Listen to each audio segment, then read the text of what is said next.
crashes it on purpose. Like he crashes, or he just puts it in like neutral and shoves it down a hill and it goes into a pond. And then the old guy on the golf course, and he's like holding his heart. Yes. And he like falls down and he can't breathe. And he said, "Now you're gonna fucking die in those stupid pants." Because they're wearing like checkered, golf pants. It's a weird movie, but it's the best one is when he goes to is it a Wendy's or something? And there's a picture of like a beautiful burger in the back. He's like, "I want that burger." And it comes out and it's like a sloppy pile of shit. And he's like, "What the fuck is this fucking shit?" Pulls out a gun, "You motherfuckers, you're always fucking ripping me off." Yeah, he was it's just all this stuff surrounds him and he just like loses it, completely loses it. Yeah, so basically doing that, like a UK version of that, based in and around Manchester, sort of in the suburbs. Gist of the story is a man that's sort of absolutely, because of the Brexit, absolutely surrounded with sort of immigration, works with immigrants, works for an immigrant, loses his job to an immigrant, gets in a fight, loses his sight to immigrants. But then it all twists around and he's in hospital and basically in this fight gets acid thrown in his face and then falls in love with an immigrant, with a doctor. And then obviously when he gets his sight back, it's like, oh fuck, what have I done sort of thing, but it doesn't matter because it's like what's on the inside. Yeah. But then the twist again, it's like the flick switch moment is when she's killed by an immigrant and then it's rampage time. Everyone dies. And it's stuck in the back of mind, growing up into being an adult. My brothers as well, having two older brothers, I think was a huge thing that made me competitive. Like the starting with the swimming, I've got to beat my brothers at swimming. Then I surpassed them in the swimming, and they were replaced with the Michael Phelps, the Ian Thorpes. Then I've got to beat them.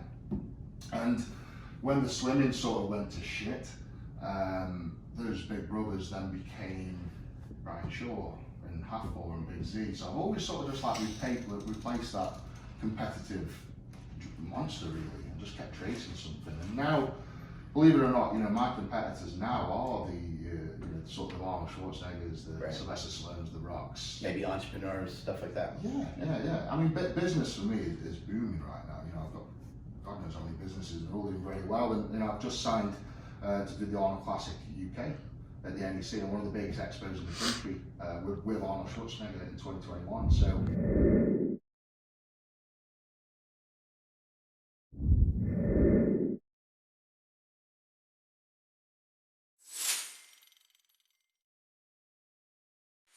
How did you force things forward and say, fuck it, I'm just gonna go win?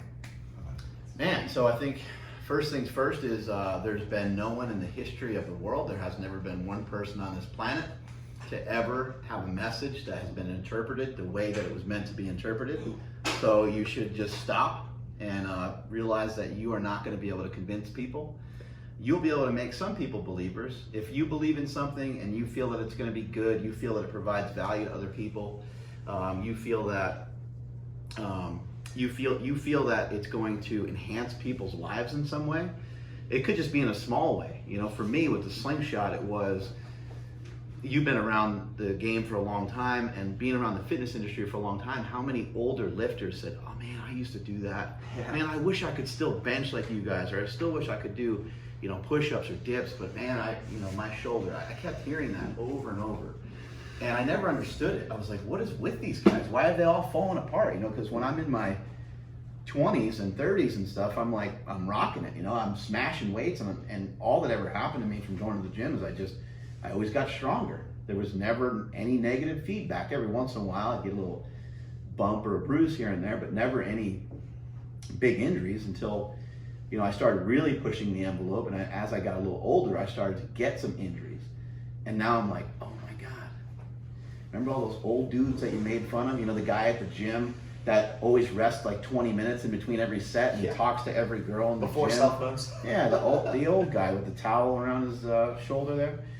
You'd see that all the time at every gym, and I was like, man, I don't understand why those guys are like that. But I started ending up that way.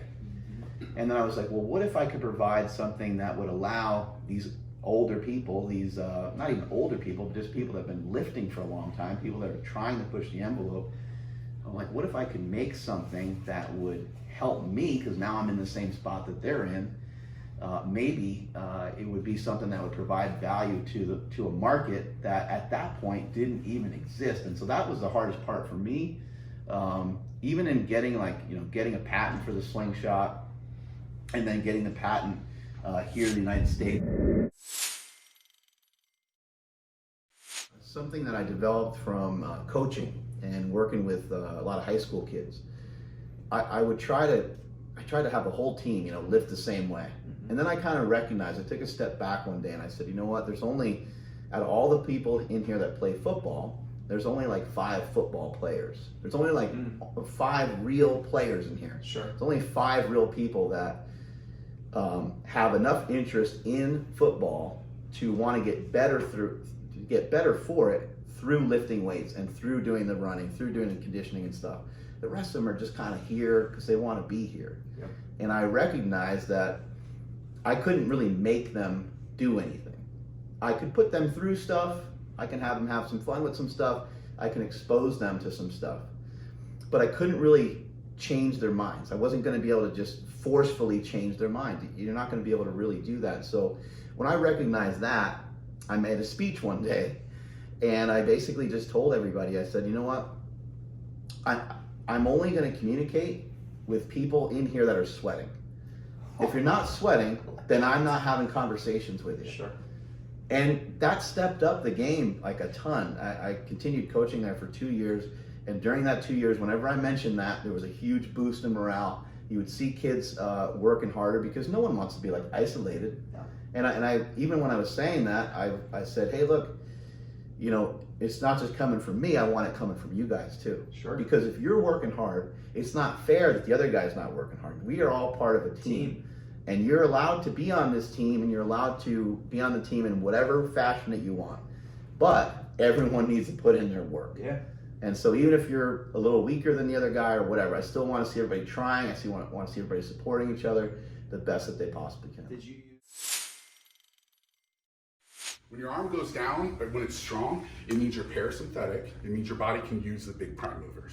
That's what it means. Mm-hmm. So just go ahead and put your arm up, and I'm going to push down, right? So I'll say 1, 2, 3, go, and push down. 1, 2, 3, go. Good. Nice. Awesome. He's parasympathetic. That's awesome.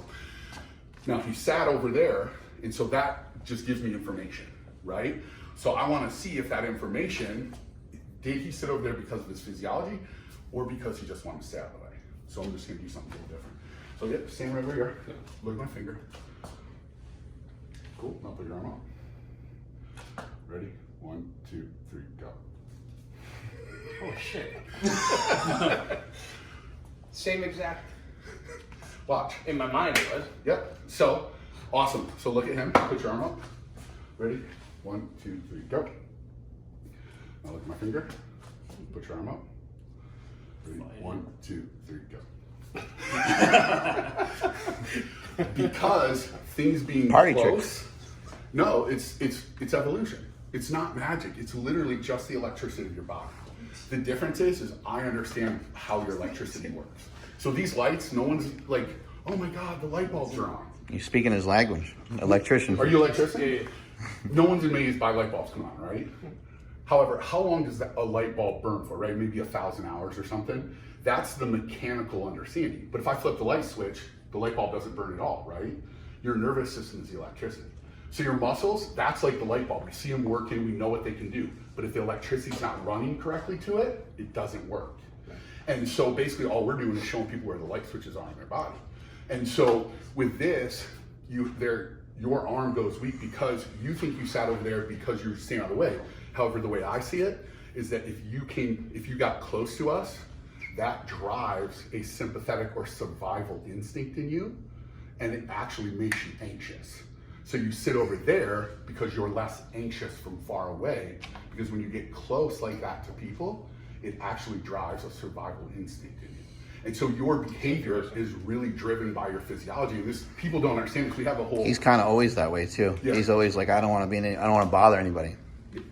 But it's not... Right, so, I understand. So I can show you how to reset that, and then you'll have no problem, and you'll be fine being close to people, things like that, and it won't bother you at all once you reset that. And then you can just, and that's what's so cool about this, is that once you understand these physiological aspects... Don't make him too much of a close talker. Right. And so So this is where people think they sit somewhere or they don't like someone, and all it is evolution. Your body, the number one thing you have to do is survive. So in order to survive, you have to feel strong, you have to feel stable. And being close makes you, it not just makes you feel, it actually makes you weaker from a physical standpoint. So you sit over there because you're much stronger over there with people far away. And so this is the thing, we have a whole part that I've beta tested with a couple companies. It's RPR leadership. So it's the physiology of leadership. So it's going through a lot of these things with companies and how they interact with executives and their employees, but not from a here's how you talk to people. It's literally what's going on in your body that's causing your behaviors. Let's reset that so your behaviors are different. So it's changing the subconscious, which is way more powerful than the conscious, right? So I can think about things all day long, but for me, I didn't think about things at all, and I just changed because it was subconscious. And your subconscious is what's driving your behaviors. We just rationalize them, right? Like when I said, why'd you sit over there? You're like, oh, I just want to be out of the way.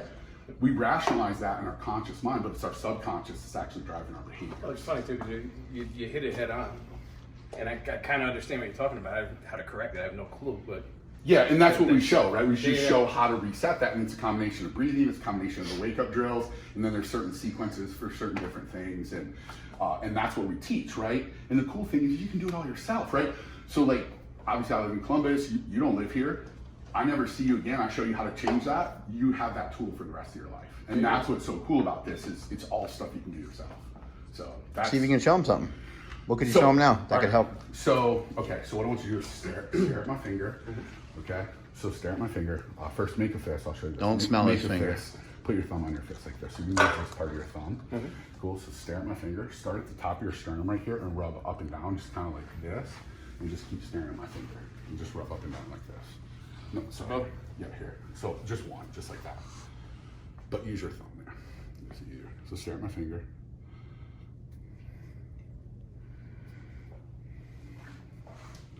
Good, all the way down your sternum. And so this is gonna be a little bit different for everybody, but I see some things going on with him, so we're just gonna go right to what we need to do. Cool. Now, take your fingers, find your belly button. Here, watch, I'll just show you. Right here, so look at my finger and rub right there.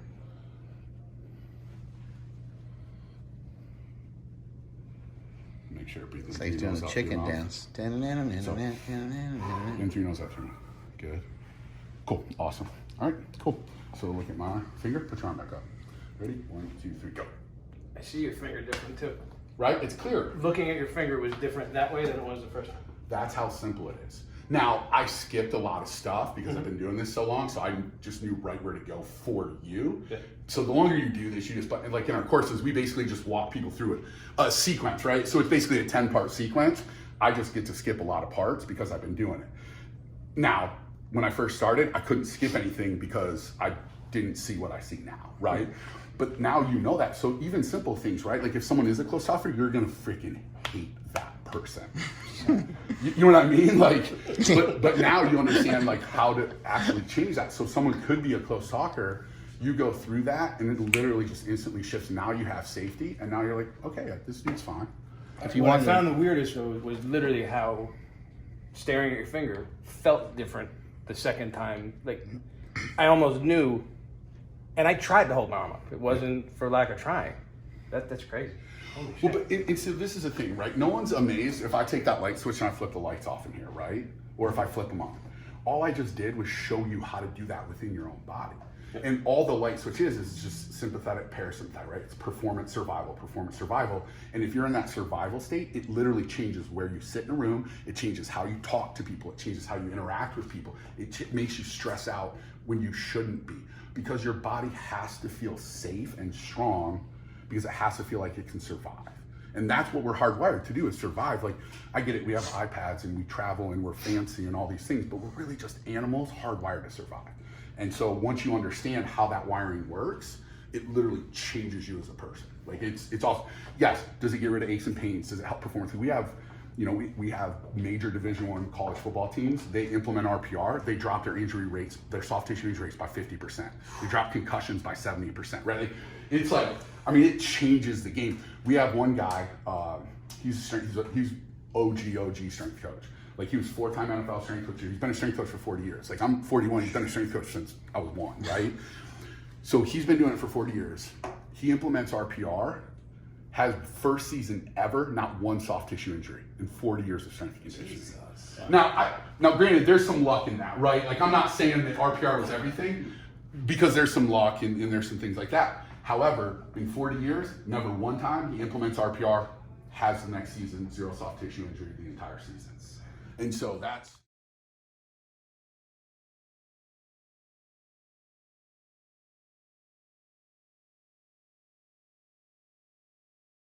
The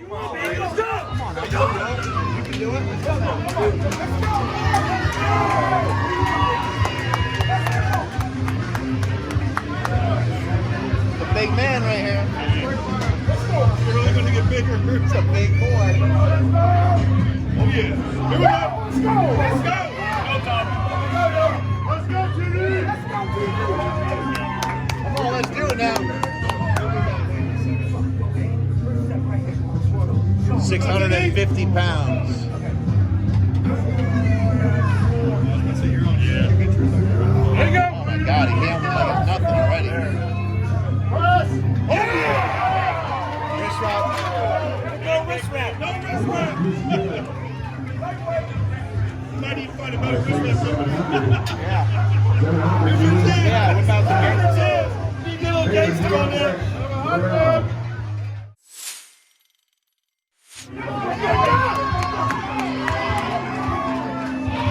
Let's go now.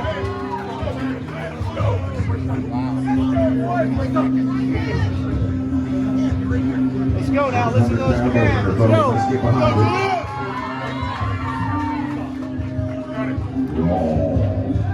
Press.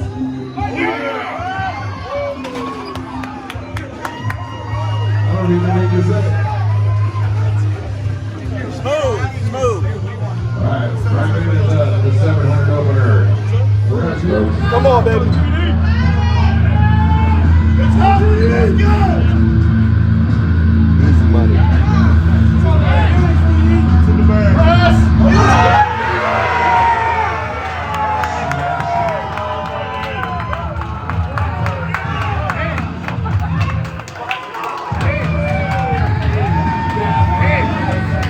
Hey, Mr. Eddie Hall, how much you bench? What's your best bench? Not as much as these motherfuckers. Yeah, this is ridiculous, right? You might be watching history. You might see a 750 bench here today. 770. 770. 770. Oh my God.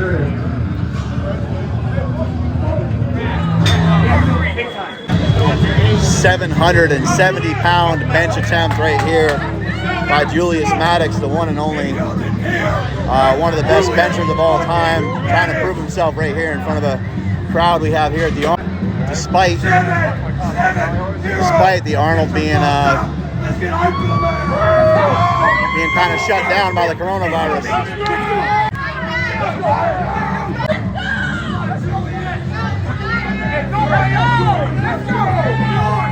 Let's go, dude! Let's go, dude! Let's go, Biggs.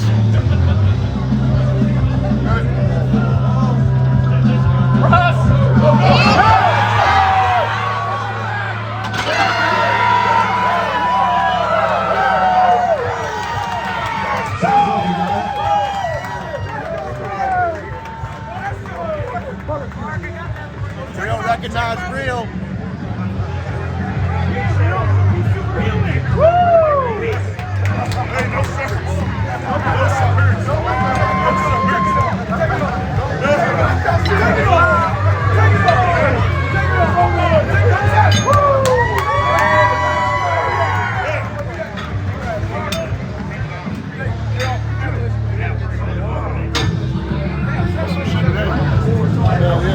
That was clean. Clean on the bar. Loading, you are on deck. Yeah. What do you think about this right here? Unbelievable. You are in the Bodybuilding is next.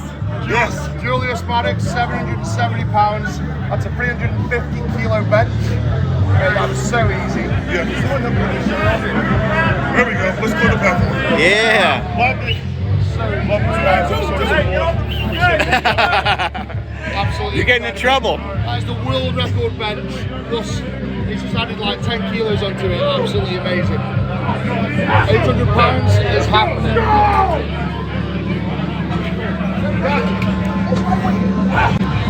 That was absolutely unbelievable. Couldn't have said it better myself than what Eddie Hall just said. Really crazy seeing everybody up the benches that are going on. And check it out. This guy's got a slingshot-like product on. I'll try to get a shot of it if I can.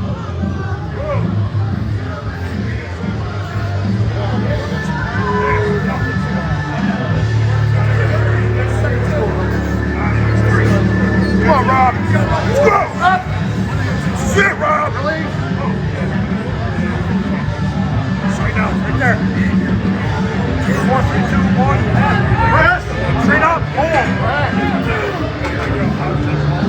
Lift is good. I'm not sure what I was able to film right there, but that was 780 pounds.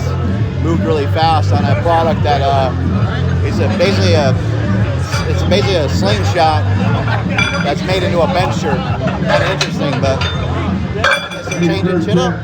I'll be back. 5:35, 30-10. Going 6 for 6 all day so far. Now there you are on deck.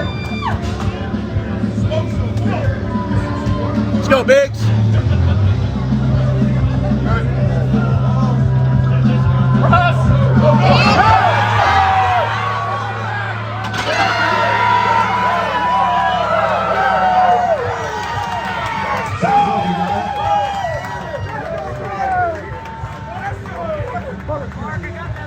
Real recognize real.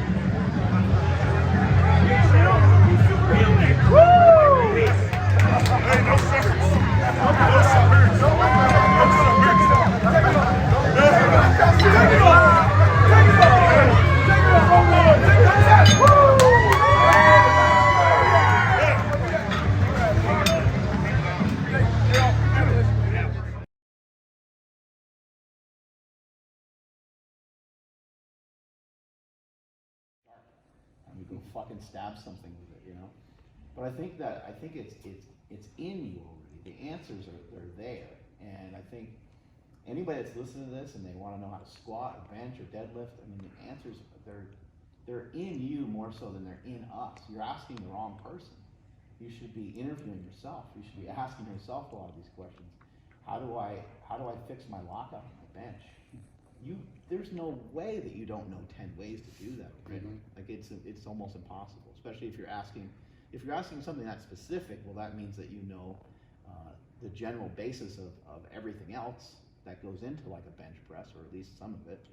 And so you should have an idea of like, oh yeah, I wonder if I just worked that range of like, who was the first person to like do a shortened range of motion bench press? Somebody was like, I get stuck right here, so I'm gonna try to like push through right there. Or somebody who figured out like massage therapy or something, like, oh, my forearm hurts right here. So that spot fucking hurts, I'm gonna rub it on a tree or something, or rub it with a goddamn rock or something, right? Yeah, my dick is really hard. Yeah, I'm gonna put it into something. What was the catalyst? Because you said that, you know, like myself, for a long time, you didn't think that you could learn. There was something that was a catalyst to where you realized you could. What was that? It was you. It was me. It was you. How was that me? A lot of it has to do with you. Going to your seminars, you know. My wife, my wife got in communication with you somehow. I forget how, but I think so. I forget how this all worked out, but anyway, we ended up with some tapes, some of your old tapes.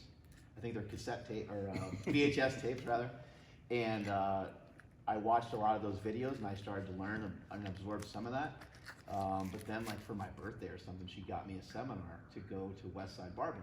I went to Westside Barbell, the old place with where Louis tried to paint the front window black, but it turned purple because the sunlight would come through. So you're like, why does this badass place have a purple window in it? And one day was in a classroom, and another day was at Westside Barbell, where you taught us like how to squat. You taught us a lot of the methods, And I was confused by even a lot of the West Side stuff, because Louis, his message is great. He has a lot of amazing information, and I don't really think he's that confusing, but he says different stuff all the time. But it's because he's getting asked different questions, and he probably has different beliefs at different times, depending on what year you asked him, right? Yes. He might say 35% in one article, and, you know, What hour? 50%, and I mean, I don't know how many times he said different percentages and stuff, so I was like, man, I can't make any sense of any of this. But when you started writing, and when I read the Periodization Bible Part 1 and Part 2, and when I mean, these are, like, I haven't read a lot of stuff, so you gotta think, Periodization Bible Part 1 and Part 2 is a lot of reading for me, because I have, out of all the pages of stuff I've ever read, that probably represents like 80% of anything I've ever read, because I have not read a lot of stuff in my life. So a lot of it has to do with you, and a lot of it has to do with going to that seminar where I started like piecing stuff together. And when you started explaining the conjugate system, it was maybe like the Matrix, you know, where the guy's like, oh, I get it. And then he wanted to learn jujitsu, and he wanted to learn all these other things, and it was like implanted into his brain. Everything made sense to me. Bodybuilding made sense to me. Strongman made sense to me. All the powerlifters I've seen in the past, all that stuff made sense to me. It was like, it really opened up my eyes, and I was like, holy shit. And then from there, I became completely obsessed with it. Probably like yourself, like it didn't matter if I was taking a shit or watching TV. It didn't matter where I was or what I was doing. I was thinking about a squat, or thinking about how to get better on the bench, or thinking about how to get better on the deadlift. And even just like something as funny as getting up off the toilet, I didn't do that slowly either. You know, like, boom, yeah, you fucking explode. Yeah, you sit back, you go, you rehearse it all because you want to practice it all the time. So I just became, you know, Louis Simmons, like obviously he was a huge like idol of mine, a role model to me, a mentor to me in a lot of ways. But seeing your stuff made me have a much better understanding of it all, and it made me completely obsessed with it all.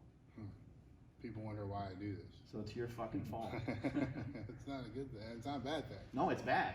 No, it's not a No, it's bad bad. I thing. can't because stop if thinking you go about on it. and help thousands of people. No, it's Going been- back to what we talked about. been earlier, amazing. You know, if you can help somebody else and they go on to help thousands of people, does it really matter?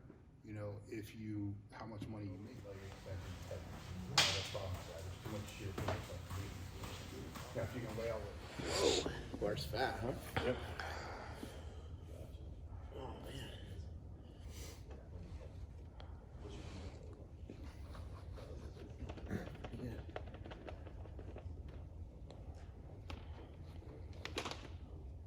I'm like, what the fuck? You were doing that on purpose. I'm like, what the fuck that's like? He's shaking worse than me. Hippie shake right there going on. This fat feels really kind of good on your joints.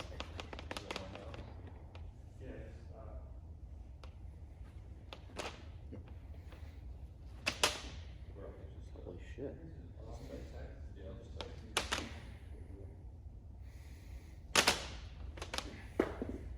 Oh. Hey now. Oh shit.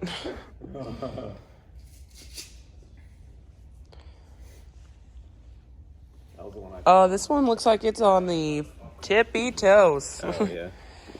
Oh. Wow. Racket. There's collars that go through. There's this little loop thing. Pushed it all the way Holy out. crap. Yeah, there's a. You're an inch away from death. Yeah, I gotta get the little. I live my life 1/4 mile at a time. You know where the clips are? They're good as on the side. Yeah, so it's always better when you do it the way you're supposed to be done. No. Is it on? Yep. All right, there we go. Did you guys come up with that clip, that collar for this one? Yeah, there's a collar that has a clip built in it somewhere. I don't know where it went, but normally it's the clips. Every time you load a plate, there should be a collar in between the two instead of having all the weight in one spot. Disperse it a little bit. Who was he just retired a couple years ago, the linebacker for the Steelers? Yeah. Big ass dude? Yeah. He used to use this with 405 and the damn thing just, he had a rhythm to it kind of like that was just crazy. That feels awesome.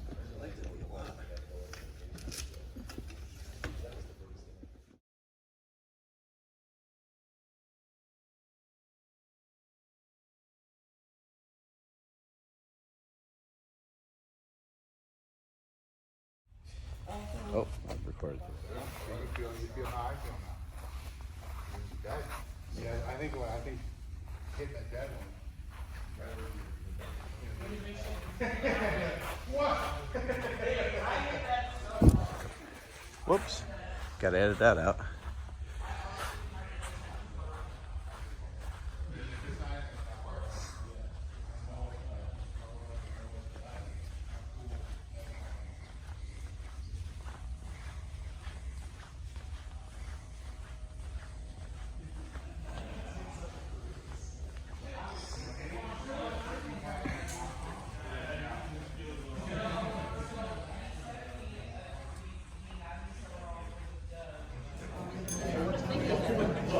This is what it's like to eat with Mark Bell. You gotta kind of hide them. Are you on that DJ Web, like scheduling? Yeah, I do a carb count. I have a carb calendar, and it is Every day is full. 11:30 on a Saturday, and so this is like a window I have where I get to eat carbs. But you have to mix it with fat. Oh. So Is the diet kind of based on like throwing other diet principles out the window? Is that the window that you're referring to? the key is to pick and choose whatever fits your immediate moment. Oh, okay. Yeah, wherever fits your desires, kind of thing. Yeah. Look at how thick this bacon is that we got. We're gonna be chowing. And I meant to film the carpaccio, but I kind of missed it because we ate it all.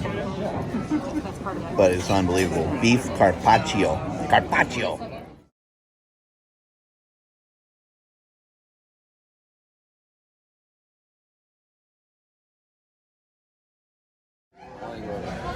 I got some salmon. I got some steak. Right here. Those are Brussels sprouts. Does that mean you're having some too? I try to stay away from this as much as possible because once I get into it, I can't stop. It's my favorite. It's all fresh. It's all right off the top. What, the corn? Corn is like, is it fresh like That means I gotta try some. Yeah, you gotta have some of that. You're not gonna have any? And Seema, your meat over there has a big handle on it, huh? Yeah. So I can just eat it with the fork. There you go. He's good? Yeah, he's nice. Savage. Let's do it. Thank you. Oh, wow. Thank you. Nice little warm though, okay? Okay. Thank Look you. at that. You guys are amazing. Oh, please, yeah. I'm about the corn, though. I am too. Corn today, corn tomorrow. I know, I missed it, right? That's so bad. That's great. Thank you. Walking the streets of Columbus, Ohio. Walking down the street after eating some yummy food and having a day of podcasting and creating a bunch of content. And we had Eddie Hall kicking off this morning. That was huge. Yep. Got to chat with my buddy JL. Got to talk to my boy Cory Gregory, Cory G. Got to see our boy, Irregular Strength, Holy shit. be as irregular as could be. Very unique. He's had some very uniqueness about him. He really crushed it. Congratulations to Julius Maddox with a 770-pound bench. Looks like he's got a lot more in the tank. And finished off the day talking to Dave Tate over at Elite. And that was amazing. And we're ending another day, day number 66. Strength is never weakness. Weakness never strength. Catch you all later.